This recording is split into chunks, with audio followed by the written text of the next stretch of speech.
Hello everyone, welcome back to another episode of Let's Get This Bread. Today we are going to be making a rye bread. And if you like my content, please like, subscribe, turn on the notification bell, and comment what kind of bread should I make next. Because I want to see what your guys' ideas on what I should make next. But today, as I said, we're going to be making a rye bread, so we're going to go straight into the ingredient check. All right, now it's time for the ingredient check. First, in this bowl right here, I have 2.5 cups of warm water so that we can start to activate our yeast. So that's what's in this bowl. I'm not going to tip it over for you just because I don't want to spill any water. The next thing I have here is 2/3 cup of molasses, which will go into the yeast mixture in a little bit. Next, we need all-purpose flour. We need about 5 cups of all-purpose flour. Of course, we're not going to be adding it all at once. We're going to be doing it little bits at a time so that we can make sure that our bread is texturally the way that we need it, the way that we want it, so that our bread turns out well. So we have all-purpose flour. Of course, when you're making a rye bread, you kind of need rye flour. So I have, we're going to need 2 cups of rye flour. The next thing is caraway seed. I don't really know what caraway seed is, so I'm just gonna kind of, it smells kind of cool. So caraway seed. I don't know how to describe the smell. It just smells cool, I guess.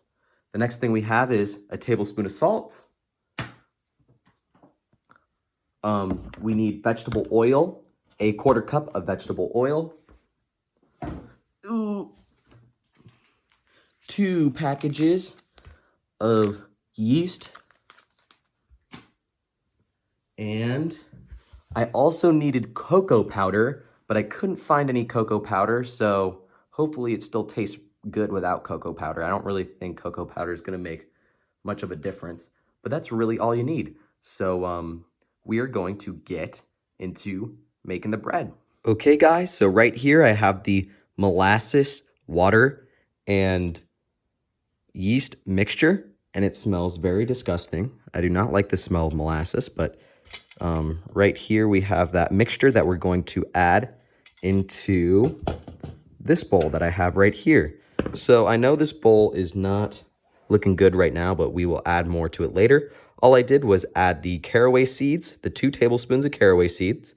I think I went a little bit too much, but you know what? That's fine. I have a tablespoon of salt, and I also have my 1/4 cup of vegetable oil. I will now be adding my flour.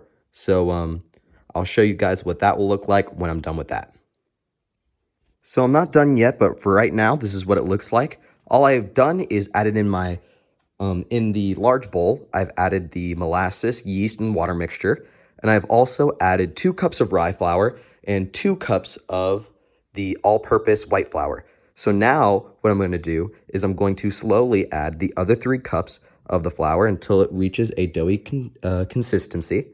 And I'm going to keep stirring with the wooden spoon, and then I'll show you what that looks like after we're done with that as well. Okay guys, I have completed my dough, but now I'm going to need to knead it for 5 to 7 minutes. And that's basically just trying to, incorporate everything into the dough and to make it airy and things like that. So I'm just going to plop down this giant dough mixture. And we are going to knead this. So I'm going to need to stand up to do this. So you guys get to see my cool volcano shirt. Boom. I got this at Goodwill for $2. So yeah, I'm just going to kind of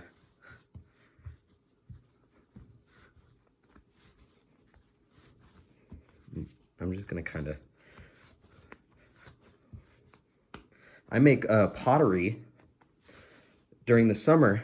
I have a summer job where I do pottery. So it's kind of like wedging a piece of clay, but wedging clay, of course, is a little bit different than kneading a dough. It says that I should knead it until it is the right consistency. I don't know really what the consistency of this should be, if it should be super solid, if it should be a little sticky, what have you. So I'm just gonna keep trying my best here.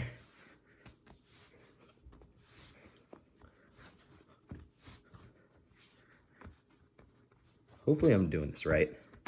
I think I'm doing this right. I'm getting all the sticky parts. I need to cover some of the sticky parts in some flour. It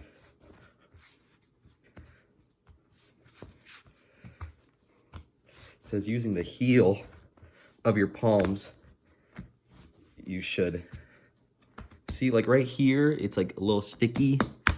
So I'm just trying to do my best. I'm actually going to add a little bit more flour. I think that should be pretty good. And we are going to try to fold the flour into our dough mixture. And this actually looks like a pretty nice bread dough.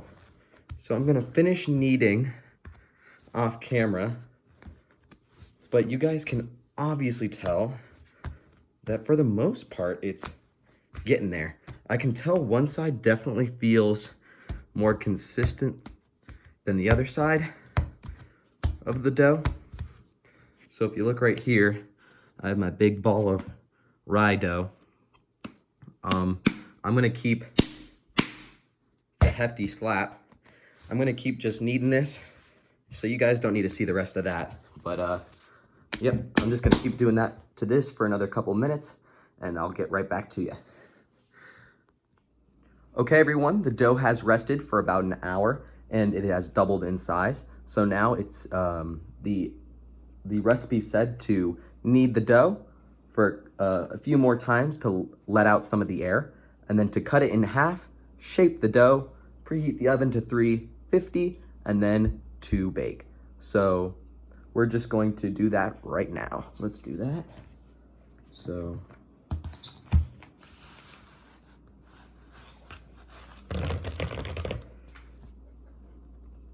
okay.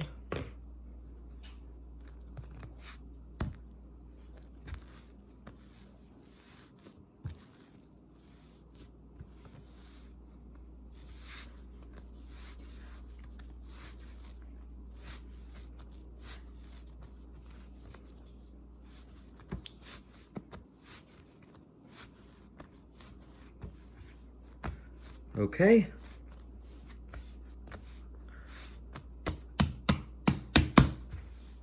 So we have our dough right here, and now I'm going to cut it in half.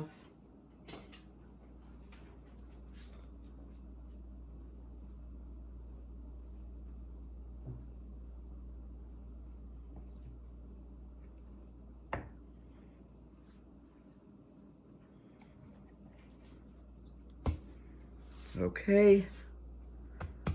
Very cool, very cool.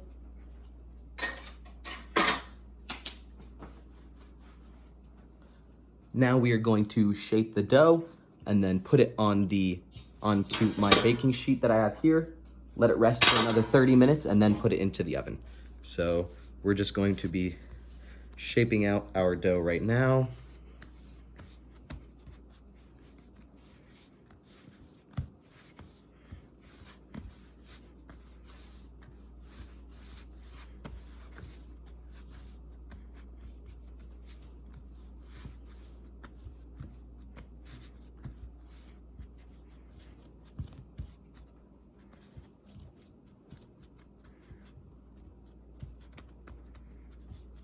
Okay.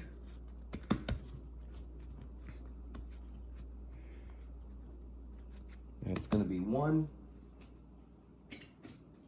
I'm going to score the top as well.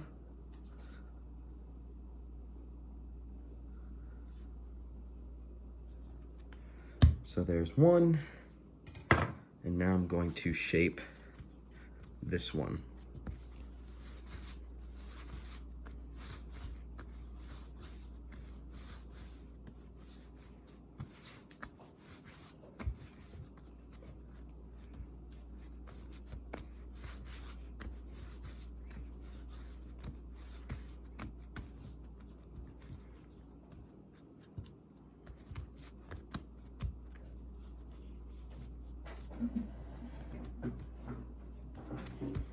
All right, there we go. This one has been formed too.